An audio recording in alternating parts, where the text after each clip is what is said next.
खांद्यावर खाकी वर्दी चढवून आई वडिलांचं स्वप्न पूर्ण करण्याची जिद्द बाळगलेल्या एका होतकरू तरुणाचा पाण्यात बुडून मृत्यू झाल्याची घटना घडली आहे. मित्रांसोबत फिरायला गेलेल्या या 21 वर्षीय तरुणाचा पोहताना खोल पाण्याचा अंदाज न आल्याने जीव गेला.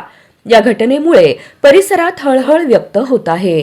अजय दीपक पुजारी राहणार ब्रह्मपुरी असं मृत तरुणाचं नाव आहे. तो मित्रांसमवेत माचणूर परिसरात फिरण्यासाठी गेला होता. दुपारच्या सुमारास जटाशंकर घाटाजवळ नदीत उतरल्यानंतर अचानक पाय घसरल्यानं तो खोल पाण्यात गेला. मित्रांनी आणि स्थानिकांनी त्याला वाचवण्याचा आटोकाट प्रयत्न केला, मात्र तोपर्यंत उशीर झाला होता. अजयचे स्वप्न पोलीस दलात भरती होण्याचे होते.